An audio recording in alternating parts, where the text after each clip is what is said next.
All right, welcome everyone. We're Semblance of Sanity. I'm Caleb. I'm Jacob. And we're here for Dandadan, Season 2, Episode 10. Okay. Oh my god. Okay. So many things to get into for this episode. Yes, and I'm so sorry for making y'all wait this long for the episode. This has been a bit for that. We had a lot of transition stuff coming, so a lot of our backlog was for things that weren't live shows coming out week to week, so Dandadan had to wait a bit. Just a bit. But yeah, we're here now, and so is our absolute freaking goober of whoever this enemy. You know, you're my enemy. I am rival. your greatest Yes. rival. I don't even know who you are. Yeah. yeah. But also, in other news, a golden ball has made an appearance, and Momo, you're out of the loop because you don't have the smartphone, so you haven't logged into the group chat, and you're not up to date on the memes. Exactly. Like, the memes have moved on without you. You're 4 days behind. That's basically an eternity. That is, I mean, really, yeah. But don't worry, because I'm sure the group chat will now be talking not about the golden ball, but about Gigi being at school and chilling with Goldeneye, Evil Eye. Right. Yeah, a very peak game, but not here right now. No. Evil Eye. Being just totally normal. Just being his own. I mean, it's Beauty and the Beast, man. Like, it's yeah. I can't wait to have more of that. But yes, for now, we have many different things to explore. So yeah, let's get Okarun's second ball back, so he can resume things in that direction. Yes. I mean, maybe there's hope. I mean, things are developing rather positively with Momo. Like, what if he gets his second ball back and suddenly he's like so much more confident? Yeah, he just has like, wait a minute, yes, I am a man. He kind of wiggles his legs a little bit. He's like, yeah, it feels good again. But all right, y'all. Without further ado, let's get into this. Okay. Again, like any other got day. Here. Oh. What? Elsewhere, an epic battle raged. It might be that. Yeah. Oh, we're getting his routine. Okay. Our new character. Oh my god. Holy shit.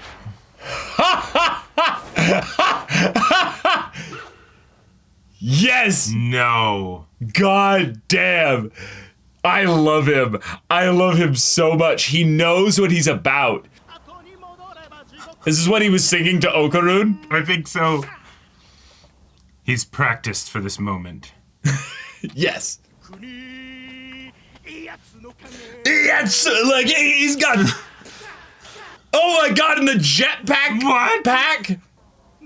No, bro is concentrating. Oh, yep, there. I was wondering. Oh. That's how he psychs himself up for school. Oh, okay. Perfect. And from his perspective. Yeah, he's like the other kid that didn't really fit in. Yeah. Yeah.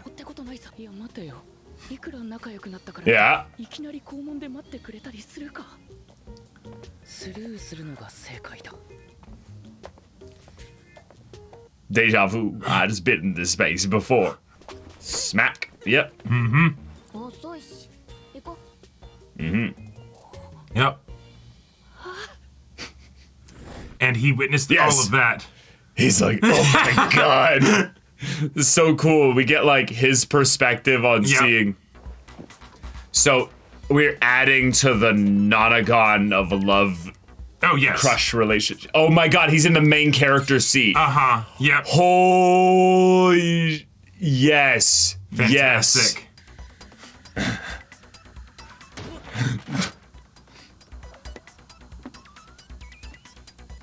Wait, so he's it's upside down? Wait, is he copying him to see if that'll get him a better chance with Momo? Or just a girl? Maybe. Or... Yeah. And then... Oh my god! Fantastic. There was another story happening the entire time. All along. He was trying to make a friend. He was trying to make a friend! Oh my gosh! Yes! And so... Yep. Right. He realized that eventually he had to signal confidently the song of his people. And then he comes out, He's like, what? Where'd he go? And he goes the other way. Yeah. Yep. Oh, man. No, it's not Momo. It's Yeah, he just, oh! He's like the one other weirdo at the school that'll be like... But because Okura has been tied up in all these shenanigans... He hasn't been at school much, or like he hasn't stuck around in between or after classes. And then this whole misunderstanding. Oh my god. Where is he? Now zoom out, pan over or something. Yeah.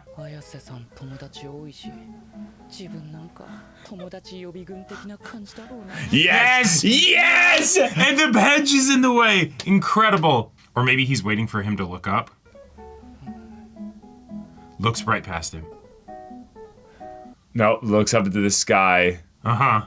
He would like look and see like little bits of glasses coming up at the bottom middle. And he walked the other way.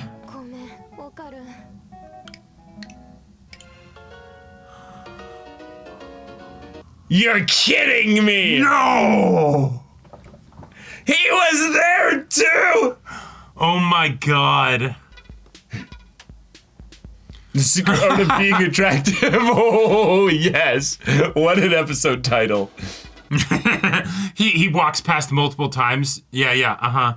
Doesn't see you. Yes. Hobby even harder. This is incredible.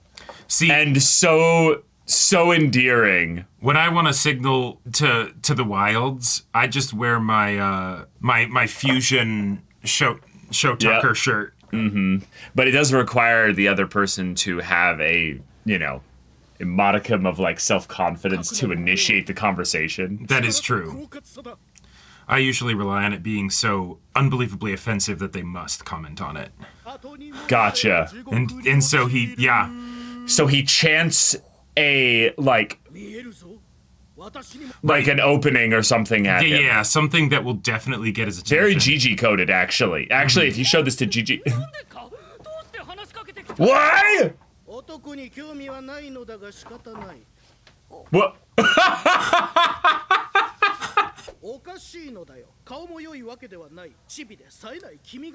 Do you always begin conversations this way?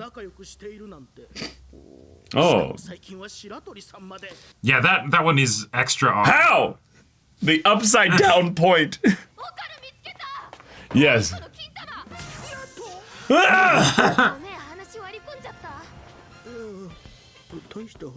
Oh! No, not at all. Can't even look at her. Oh my gosh, buddy. Oh. Same expression. No, don't learn the wrong thing.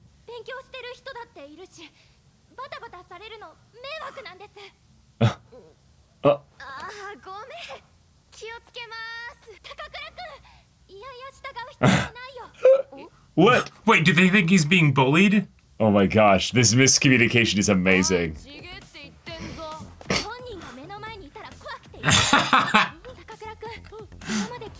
Yeah, uh-huh. Yes, she thinks he's being viciously bullied.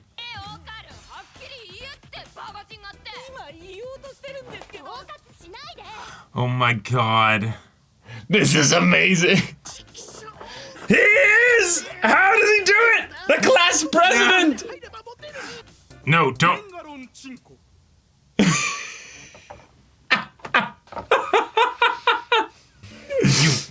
Yes. Now I do, yeah. Well, you definitely got their attention. Yes.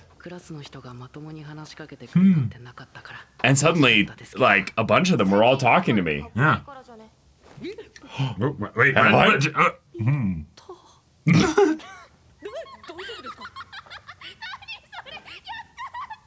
Yota! No, it's your endearing. She likes that about you. Yeah. And she's happy that you liked when she complimented You're happy too.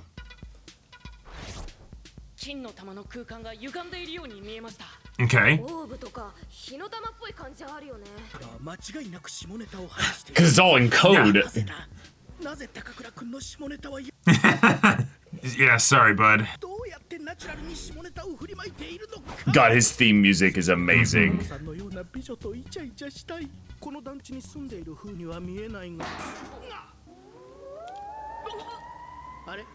Huh? Your jetpack works! Oh! Nope, sorry, you're not gonna get that.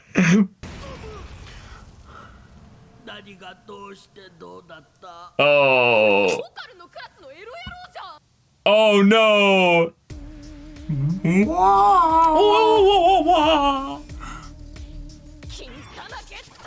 Gotta catch them all, yep.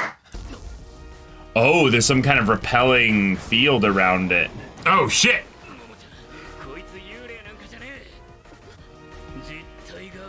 Oh, it's invisible? Oh, yeah. Okay.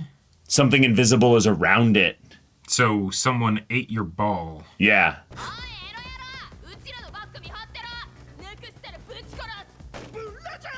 Roger that! I love that he's genuinely confused because of all the stuff that, yeah, right. Oh. Dude. Okay. An invisible opponent. I'm getting the alien vibes. Yeah. Oh, okay. All right, you made that's contact. Cool, though.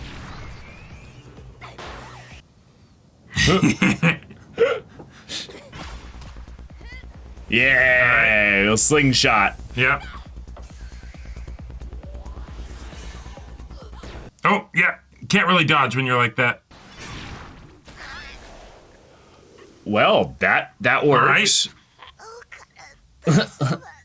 No. Good thing he only had one ball. Right.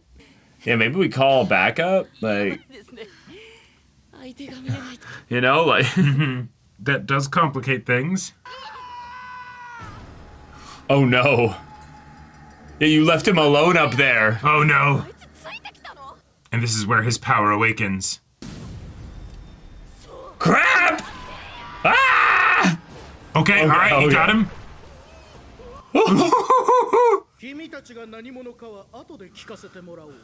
Yeah. Oh my god. Oh my god, yes!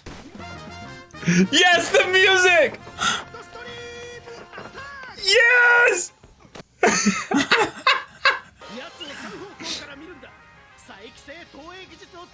Oh, so it can't actually be invisible from every angle. Oh, and he was right! Yeah. He was right! I love it!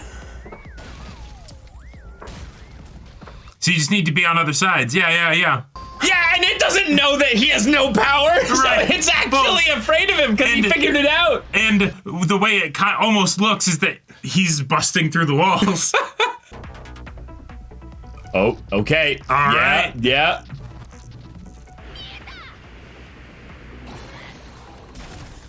All right, got him.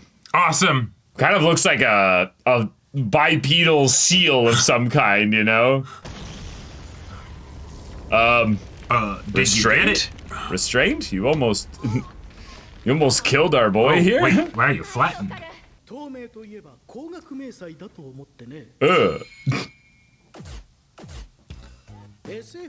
Oh my god. Very. Yes. Completely ignored him. Oh. Oh. Yeah. No, it's inside it. Uh-oh. It's transforming. It's getting bigger.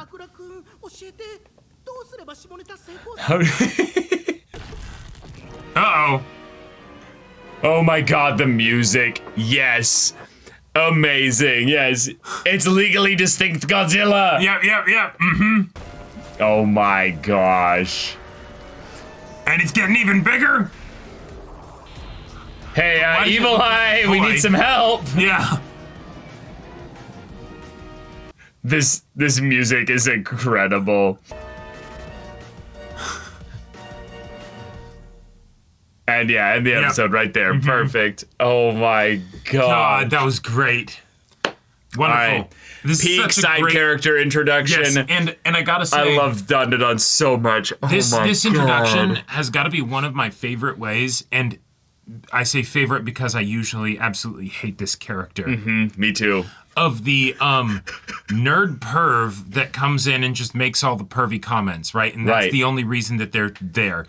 Because it usually detracts so much from the show and the other characters by proximity and all of that. But it's all played for the way they do it. Ultimate joke is fantastic. Oh my God! He's the total nerd, and the psyching himself up as he's ready to go to school. Proudly singing, the anime OP or whatever. Probably for some kind of like Gundam-related obscure thing, because that's why he like had his Gundam model out. He's like, I'm not like those other nerds or what have you. I'm not like a recent addition to the nerd community. I've been in the trenches for years, man. Do not cite the deep magic to me, witch. Right. Like, and the. Going into a mumble and then silence. I have been that kid so many times. And the thing is, you gotta try and psych yourself up however you can. You do. Yeah, and the fact that then it's not that, like, we could have totally had that as just a, like, all right, first day of school, I'm gonna, whatever, right, all that stuff, reinvent myself, and then, oh, hey, it doesn't work. But he does this every day. He does this every day. And I'll bet there's a part of him that's like, this time I'm not going to, I'm going to be cool. Ashamed. I'm going to be confident. I'm going to be popular. I'm going to do what I can to make friends, and it'll be awesome. But every time he comes into that group with a bunch of people, just a whole bunch of strangers or what have you, he's just like... Right. And while he has maybe just enough confidence to bring all these books to school, it wasn't until he saw Okurun making all these friends, doing the same things he does, being like, okay, I'll bring that out to my desk. Yeah. I'll do exactly what past with my Gundam. Yeah. And then he's like, wait, actually, this guy, him and I, we could be chums, we could be friends. And he's like, well then, I must peacock in like the friendly way that I am also a very sci-fi, friendly nerd. All that shit. I am into all of it. And the thing is, and it doesn't work. And so he ends up doing the most out there thing. He ends up finding his confidence. Yes. Way to go. You actually sing it at school. And the thing is, even though Okurun had no idea who you were, it worked. It worked. Yeah. So good job. You're here. Yeah, you're here. You're following them. Right. While that might be, not their desire. Right. You breached the social bubble that he was in. Yes. And even if you never followed him, out of the school and everything, Okurun would have followed up tomorrow and worked. And on top of that, so then the whole thing of the character that makes all the pervy comments or whatever. Also, the other trope that I usually absolutely hate is the I'm not a perv, you're just misunderstanding. Right. Hate it. But the way they do it, and this is perfect. It's like the Twisted musical with the I had to slit a few throats in order to get this. Oh my God, you killed people? No, it's just a saying. I got a really good deal. Okay, cool. Yeah, and then this time the dude chopped my balls off. Well, he chopped my balls off. That's very offensive. Come on. Like this dude. He's not even. It wasn't even a. Oh, they're making this dirty talk, which. Let's be real. They are. They're talking about getting his testicles back and all that family stuff. Jewels. Right. Exactly. Like that's got to He's like, huh? That's not they're normal. walking off together to this random housing complex, and he's giving her piggyback rides. Right. Like, what is happening? And the thing is, he's not even doing it from the standpoint of the, oh, awesome, I can make these comments and like I can be pervy and it'll be okay. He's like, no, this is how clearly you guys became friends. Right. This is how you be cool. I'm mimicking you so that I can be friends. This is what people. This is what's so cool about this is that when people genuinely show an interest in you as a person, they will oftentimes mimic your behavior to let you know that they see you and they see you and I actually want to be friends with you. Right. So him doing this is literally the same thing that people do in actual social situations, but he's thinking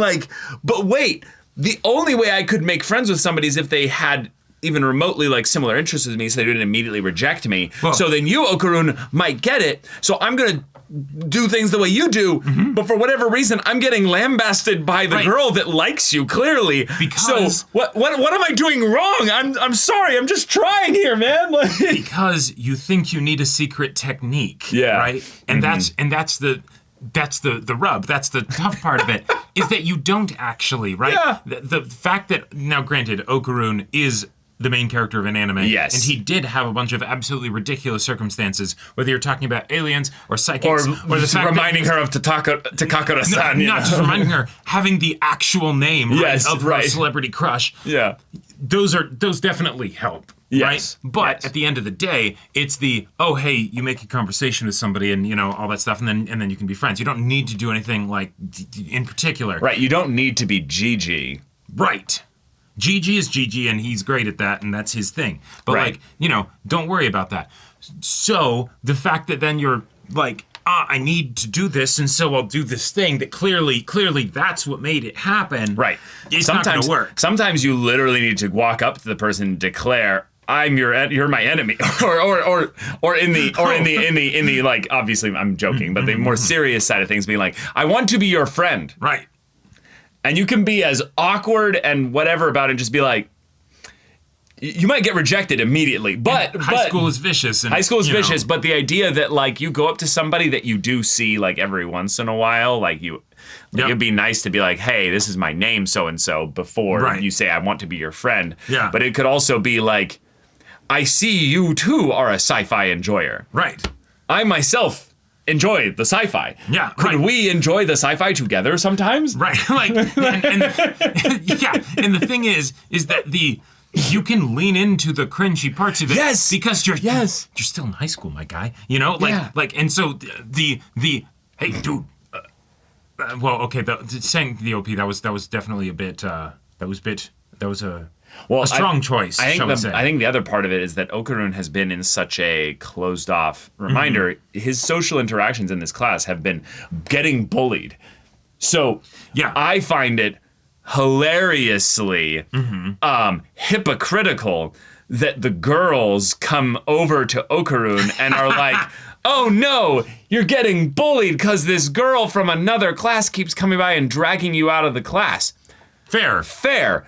But he's been getting bullied by people from this class for a long time before this. No, but see, now it's noisy and it's annoying. No. See, it's not because it's noisy, Jacob. Oh. It's because she's a girl.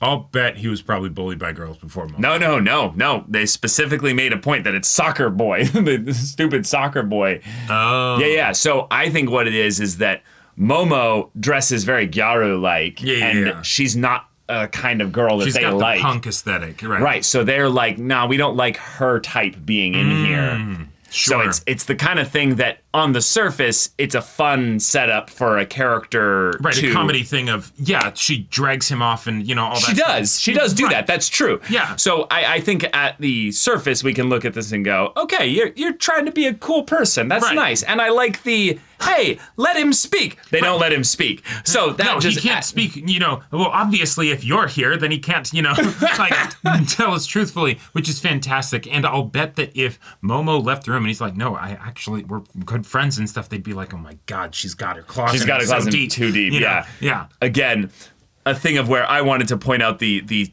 layers beyond this, which is, hey, you guys have been absent for, a few episodes of anime of him getting bullied, like literally very like physically loudly and abrasively, and not done anything until very obnoxiously loud in both character design and verbiage. Momo shows up. Right. Then you're like, we have a problem here. And they maybe apologize for not paying attention, which could encompass the, you've been bullied before this. And as far as a way to potentially introduce like another character that could get wrapped up into the gang, great. That's a great way to do it. I doubt she will, though. We're already introducing, peak side character here. And we know that you have 5 characters for a main cast of a high school anime. That's how it goes. that is true. Whether it's 2 guys and 3 girls or 3 guys and 2 girls. And Turbo Granny is a great mascot, so sorry, you don't count. You are not a main character. Right. You're a mascot. If you're not at the high school, you're not part of the gang, right? I mean, she gets brought to the high school every once in a while. Well, okay. Not anymore.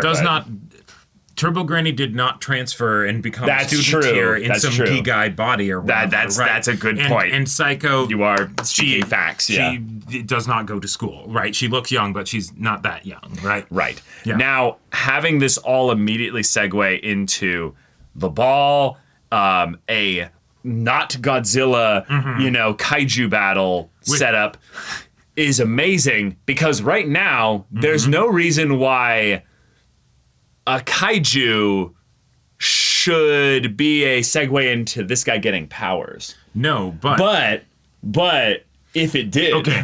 what kind of powers would he get? No. It's not about what powers. So definitely we can talk about that. But it's not about whether there is logic in world for him to get powers as a result of this kaiju showing up and all that. Sure. But everything in narrative convention dictates that of course he will. And I'm not saying because other people have gotten powers, but because it's a kaiju, it looks like a bad special effects, like a puppet that got blown up on screen. Like all of these things, it harkens back and is in parallel with the things that he is passionate about. The quirky sci-fi cryptids and all that kind of stuff. Yes. Right. It's perfect, right? It works for him specifically, And the fact that, like, God, I love the whole idea of, like, there being, like, invisibility, but wait, it's active camouflage. And if you think about the idea divorced from actual magic or superpowers of invisibility, it doesn't make sense, right? Well, you'd have to have something like that. And so I love that this nerd is like, no, but then hang why on. a kaiju?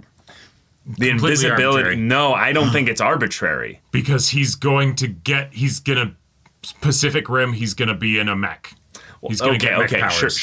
Sure. Yes, I think you're onto something there. Mm-hmm. But the idea that this thing has the ability to project images visually, why not then basically go through some kind of actual physical transformation to guard itself or protect itself and then actually channels the power of the ball in its own... Because whatever this thing is, it's probably inside the kaiju. Like, there's actually a thing inside there. It's not just the ball coming to life. And it does make sense in a way that the thing that has the power of the testicle would be able to get bigger. Yes. Well, I wasn't even going into that. I was meaning that on some level, we have nothing in a kaiju that makes sense as to where it could then project a, distorting, And it does look like a costume, imagery. So maybe there's something inside I think there's something inside it that actually has the capacity to...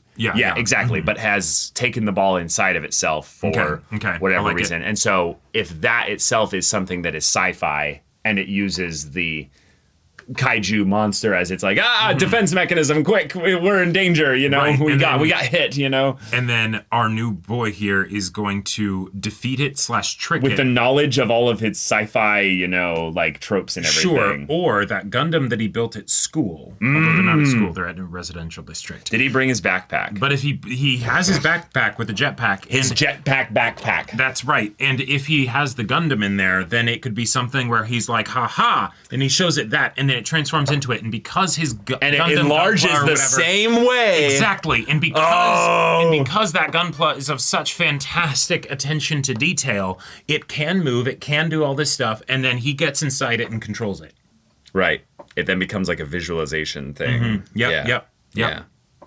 Yeah. This boy needs a mech. I very much think you're onto something there. Mm-hmm. He is the kind of character who feels like he needs to have a win, and the biggest win that we could get him is him getting a friend and his probably childhood imagination dream coming to life. The only way that it could possibly be better than that is if on top of that he ends up, some little bit gets flipped in the creation of the mech, and that it thinks it's going to be one of those mechs that needs the camera angles for a girl pilot, and so he's in one of those situations where he's straddled forward or something like that rather than sitting upright. We full Code Geass it, right? No, see, I think it's going to be more of a thing where it's going to be like an exoskeleton suit more. It's not going to be that he's going to be in the head. It's going to be that big.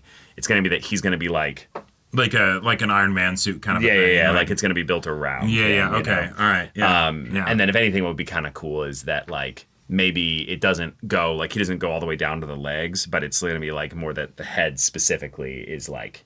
Sure. Like him size or what have you. Because then he can feel the strength of being like, whoo, and like swinging everything. And then all of his poses and everything are going to be like his thing there. Mm-hmm. I also love this point. Like, I don't know what it is, but there was just something about the way in which he very clearly was excited to talk to Okarun. Mm-hmm. But he thought what would happen is that Okarun would address him, and thus it never happened. The connection never happened. So what I assume happened is that while he's doing his routine, and everything, he's talking to himself of these are the things you can say to like get his attention and like have him you and hence the whole thing of like I'm not into guys, but here we go, because he is very much doing the peacock strutting with and he doesn't want you to misunderstand. I am interested in getting to know you, but it's not because I have a crush on you. So just letting you know, there's no stakes here. The stakes are low. But it also is a fantastic way to like be on the nose about like, hey, everything that he is going to be doing here, he is going to be doing all of the like bad ways that you try and get your crush's attention as like a kid, Yeah. And like so you could easily confuse that. Right. So I understand if you're going to think that, but it's not the case. Yeah, the buddy cop plot, progression is the exact same as a rom-com. It is well said. It's the same darn thing. And so, let's have these two dudes fall in friendship. I love it. I love it. I'm so excited. Now just the question is, was there any point where he gave his name?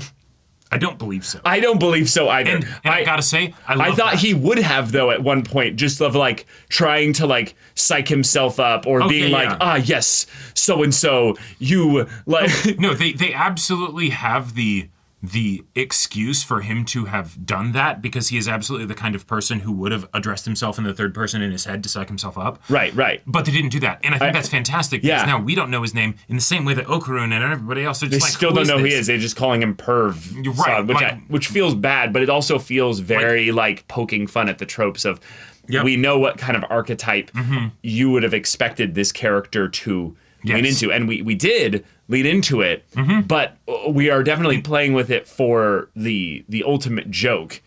And thus, that's Dandadan as a story. So. And you might even be able to commit to the bit so hard where they end up telling you after, when they explain the whole thing of, no, the golden testicle thing, it's a supernatural phenomenon or whatever, blah, blah, blah, blah. When we talk about that, we're talking about, an actual thing that's happening. We're not just doing spicy talk for the sake of spicy talk. Yeah. And you'd be like, oh, okay. But then they end up basically being like, but I guess that's your thing.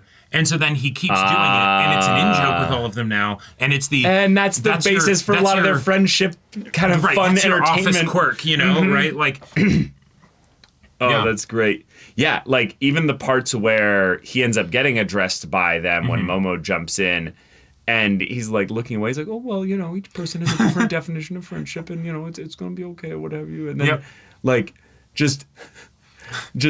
The realization that he has that like, oh my gosh, like I think I get it. I think I understand 10-gallon cock, the I can just interject something. Yep. And I don't have to wait for the right time to speak. Yep. There's something about this where the character has been so non-engaged and non-expressive despite the very immediate introduction that who he is to his core is an expressive person. Yes. But the environment that he is in has taught him that actually, if you want to be popular, you really don't do that. So the idea that he's finally getting freedom by seeing somebody who is not expressive in the same way, but is liking all the things that would make him expressive and is getting popular. He's like, wait, so there's some kind of weird mixture of not being expressive, but liking these things that will get you popular with some people. So then he thinks, okay, I will posture myself in this way, showing that I'm not expressive, but I do like these things, and it's not working. So then when Momo gets thrown into the mix and she is that expressiveness, he's like, oh, I get it. I do it. Right. And so I feel like this is such a wholesome thing because so many people think that if you don't express the true sides of yourself to 100%, you express them only like 25%, then you'll actually be popular and make friends because no one out there can really handle your 100%. Sure. So, and to be fair, not everyone will be able to. No, totally. Yeah. But the idea that nobody will is absolutely bogus. And segue, turn on a dime into something that's going to give you some whiplash. So put on a neck brace. Oh, okay, all right. Do you know who his best friend's going to be? It's not going to be Okarun. Yeah, it's going to be Gigi. Nope. It's going to be Ira. Because if you think about it, okay. What? So, Okarun is the person who has the most common interests, and so there's the possibility of friendship there. But when you think about the actual energy that they bring to the table, his energy does not match Gigi, it matches Ira, because they are both people who mask and aren't their true selves. Their unmasked self wouldn't they then hate each other? As shit. Totally. Because it is, again, capitalized, underlined, italicized, unlikely friendship, right? And it's going to take a long time to get there. And I'm not necessarily saying that I ship them. I don't think that's going to happen.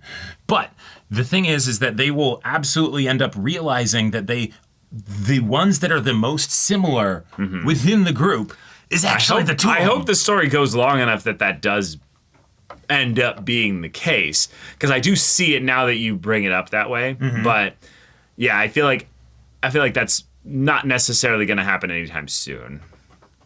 Because again, we're going to end up going into hijinks with all this. Oh, absolutely. That will take some time. Oh, it will take some time. But also, the other thing I want to point out, they established the whole him trying to get close to Okarun, but it's not a crush or anything, right?